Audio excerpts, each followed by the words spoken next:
Welcome back to our 8th and final lecture on the lymphatic/immune system. And in this one, we're going to talk about some immune responses and give you some examples that are relevant to your life. But first, I just want to revisit natural killer cells because they are a type of lymphocyte. And we've talked a lot about B cells and T cells, and we haven't talked about these a whole lot. So first of all, they are lymphocytes. They come from the lymphoid stem cell. However, they are agranulocytes, even though they do contain granules. Okay? What do natural killer cells do? They attack foreign cells. They attack cells that are infected with a virus or an antigen. They attack cancer cells. So they attack a plethora. They are not specific for any one antigen. So in some respects, they are totally non-specific immunity, but in other respects, they are totally specific immunity. They never bind to the APC receptor. Okay?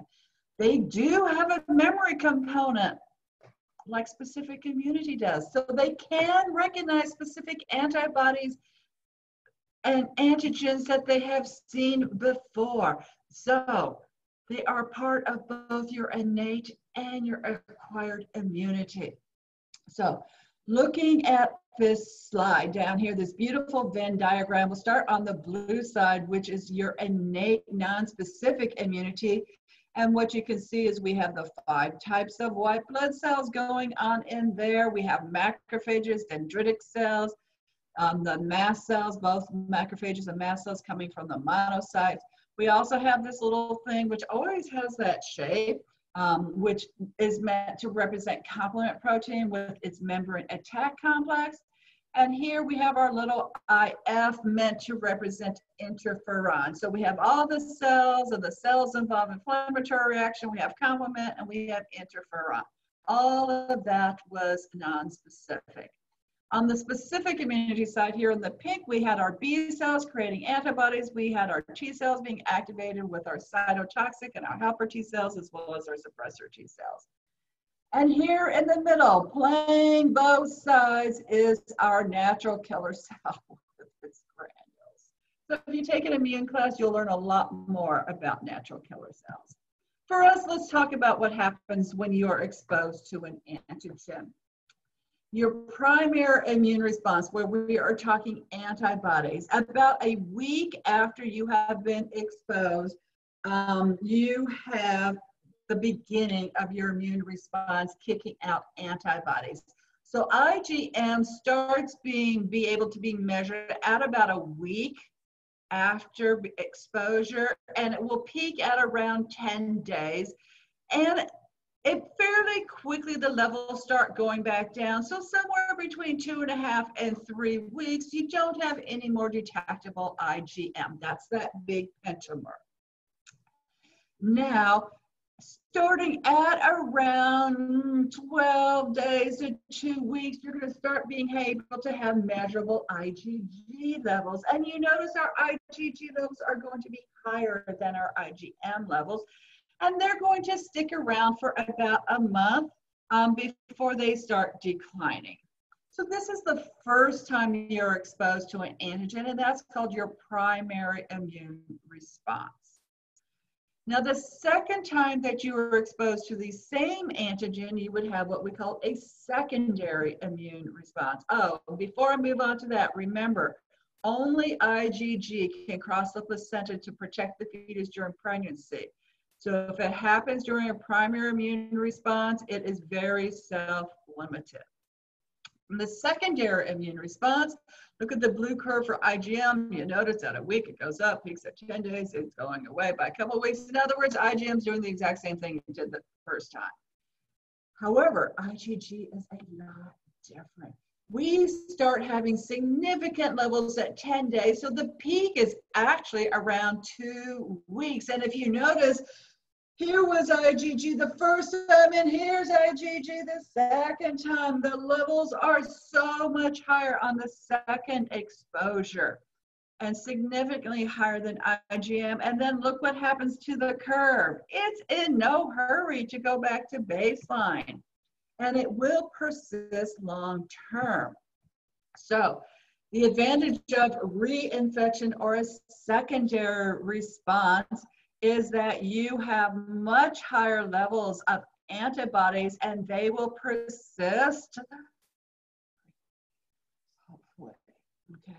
So when you have an infection such as hepatitis, we can look for the antibodies, like a lot of people are looking for antibodies to COVID, to the coronavirus, specifically one that causes COVID-19. But I want to take your mind and think about hepatitis for a second.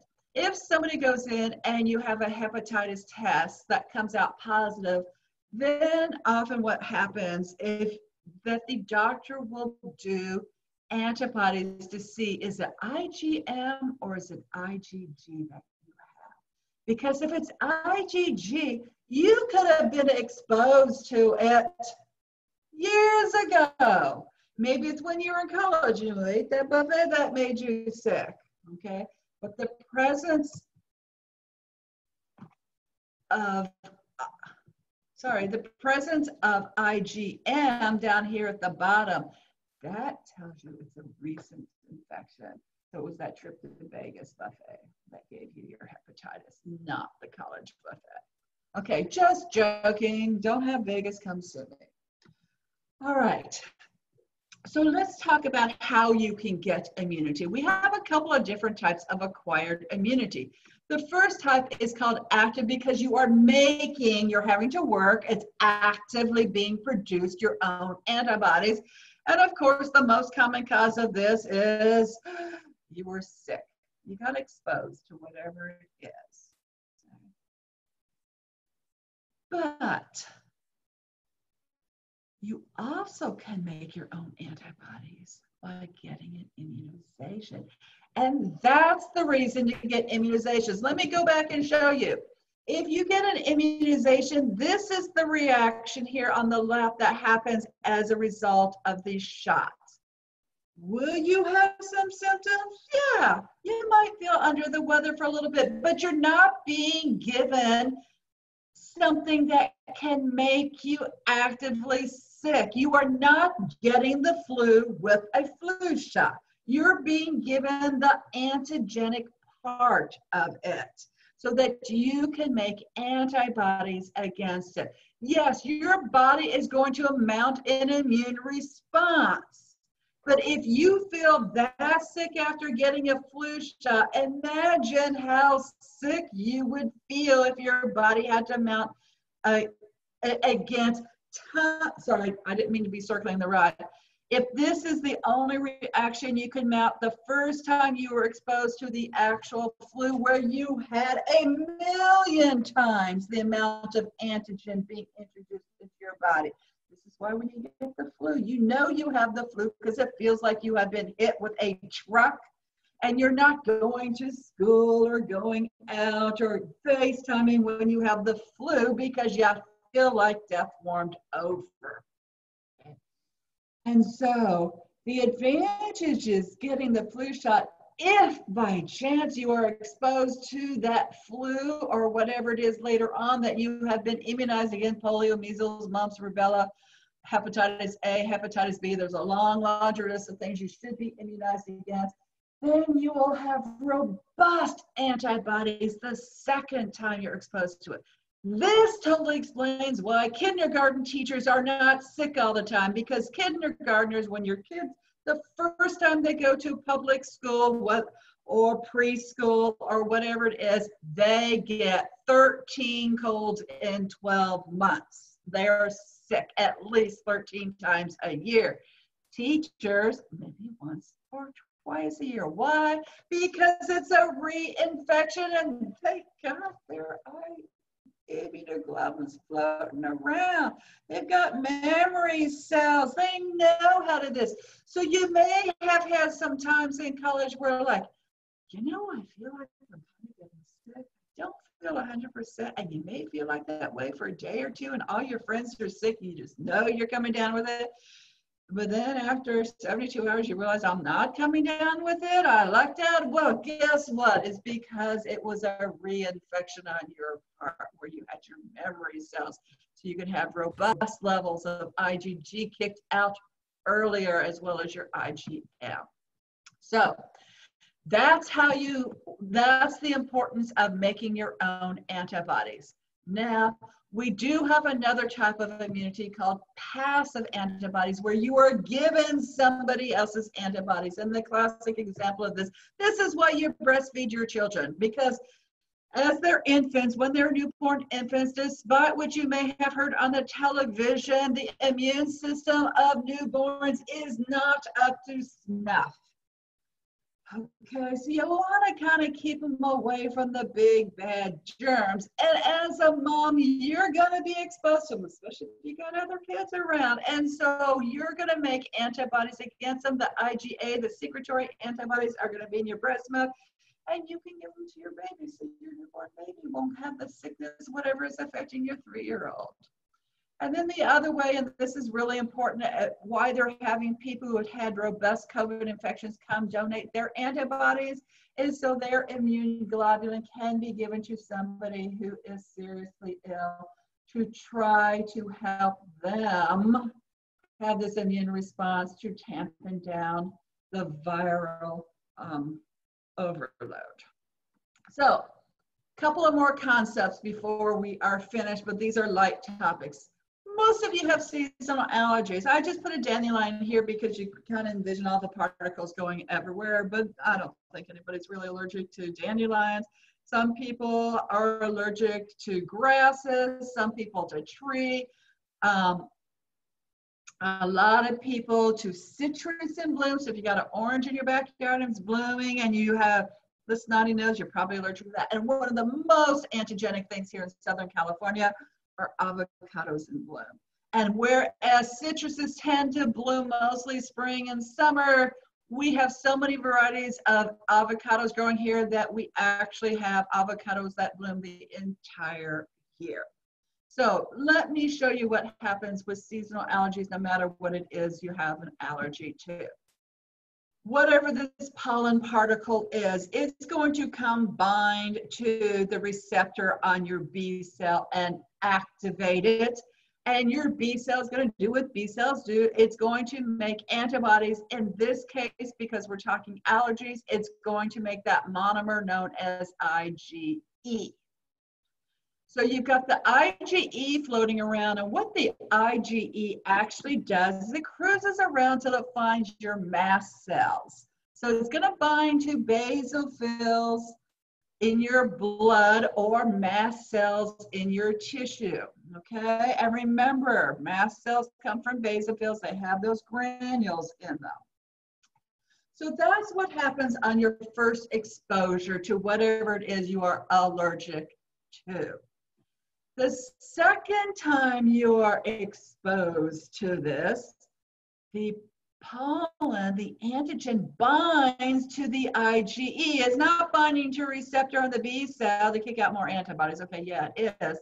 But it's also binding to the antibody. And when it binds to the antibody, that triggers that mast cell or that basophil to degranulate, which means release its histamine granules, which will do things like increase your gastric acid secretion. But as we learned previously, the inflammatory reaction causes blood vessels to dilate, thereby increasing blood flow, making them leaky, releasing all kinds of cytokines, getting some diapedesis going on. In addition to blood vessels dilating, it causes airways to constrict, which makes it harder to breathe. And it also causes itchiness. So that mast cell degranulation is what causes all the signs and symptoms that you associate with your allergies. And this is why you take antihistamines. Now, here's the thing. Don't wait until you're full blown in your signs and symptoms and then take one antihistamine and expect it to cure you. If you know you've been exposed to something you're allergic to, take your antihistamines to prevent this from happening. If you have a whole bunch of allergies, take your antihistamines preventatively throughout the entire year if that's what you need to do. to prevent mast cells from degranulating so you don't have the freaking snotty nose 24/7, 365. All right. Another topic I want to talk about shortly is HIV, and not what some students like to call the HIV virus, because the V stands for virus, and nobody would say the immunodeficiency virus. Okay, well, maybe some people would, but not when they're in college. So the HIV virus is an RNA-based virus with single-stranded RNA, and it has 2 copies of that. It does have the protein coat. That's this phospholipid yellow and blue thing on the outside. And inside, we also have 3 different kinds of enzymes. We got a blue one, we got a black one, we've got a green one. You don't need to know them, but basically, they're what enables the virus to enter the cell, to become part of the nucleic acid, and to put all the viral particles back together. In addition to that, on the envelope, it has these protein spikes which help it attach to its target cells so that it has a receptor and a co-receptor thing that's going to happen going on. So HIV is looking for its home. In this case, it's showing, oh, look, there's a T cell, how lovely. I'm going to give the T cell some of my lovely RNA, and oh, look, it's taking over the cell, and we are making lots more RNA viruses. And like the T cell's going, I'm supposed to be doing some cell-mediated immunity, and instead I'm becoming an HIV factory. And the 2 are opposite each other. So yes, this is the problem. The target cells for HIV are specifically helper T cells. So if you're wiping out all your helper T cells because they're being infected by the virus, then they're not around to tell cytotoxic T cells to get to work or to tell B cells to get to work. So you have wiped out your immune response, all your specific immunity. In addition, their next favorite topic, they don't even have to invade your body. They're here in the epidermis, and they find their friend, the Langerhans cells. Love dendritic cells as well. And in fact, oftentimes they sit around in dendritic cells all the time, which means the dendritic cells can't do what dendritic cells are supposed to do. So this is why HIV is such a deadly disease, is because it's killing the cells which you are relying on for your healthy immune response, meaning you don't got one. And then I want to talk lastly about autoimmune diseases, where basically autoimmune means attacking yourself. So your body's immune system gets a little confused, like it's making its immune response, it's got these antibodies, but for some reason the antibodies are attaching to normal body tissues where they're not supposed to, because their antibodies are attacking them. Well, then your immune cells are going to start attacking your healthy cells. So there's a lot of predispositions for this. One is hereditary. If you have a parent that has autoimmune disease or cousins and stuff, you're more likely. Certain white blood cells, certain lifestyle, certain hormones and influences, and environmental factors are also a biggie here.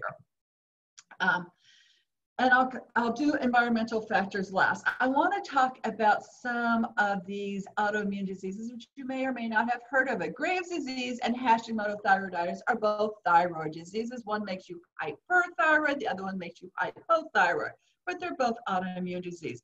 Rheumatoid arthritis, we already talked about that previously. Vitiligo, if you are of certain ethnic backgrounds, you know what vitiligo is. It's where you have depigmentation of areas of your skin. So if you see a black person that has these blotches that look like a white person's skin, that's because they have vitiligo. In fact, this is why Michael Jackson started wearing the glove on his hand, because he had vitiligo on the hand. And then basically he took a bunch of skin bleaching stuff, and that's how he became a light-skinned, whitish person. Type 1 diabetes is now recognized to be an autoimmune disease, usually as a result of certain viral infections. And multiple sclerosis is another big one, where it is attacking the myelin sheath, as well as lupus, which I think we mentioned previously as well. So it's not important you learn these names, but look here, do you notice that there's a lot more pink than blue on this bar graph? And that's because autoimmune diseases are much more common in women than men, although we do not know why. And that does not make me happy. Both parts, that we don't know why, and that it affects women more often. So let me go back to the environmental factors, because this is the interesting part. What we know about autoimmune diseases is people that live in cities, people who are more civilized, they are much more likely to have autoimmune diseases than the farmers living out in the country who send their kids to go out and play with the pigs in the sty. And that is because you are in that environment, you are exposed to germs at a younger age, and your body figures out, oh, I can handle this. I can sweep this away. I do not need a nuclear bomb. Okay. Whereas if you live in that household and you know who you are, those households that have the neat freaks where you have bleach parties to clean every surface every weekend, you're washing your walls, okay? And God forbid a germ should touch your body. Okay, and COVID, yes, wash your hands, wear your mask. I'm not talking about that. But let's think pre-COVID-19. How fastidious were you? Did you already have Purell in your purse, in your backpack, in your car, and everywhere else you possibly could need it? Okay. So the problem with you is that your body didn't know how to react to a germ. So when it sees a germ, you are going to have an overexplosion. You're the type of person that's going to have cytokine storm. So bottom line, eat dirt and live longer.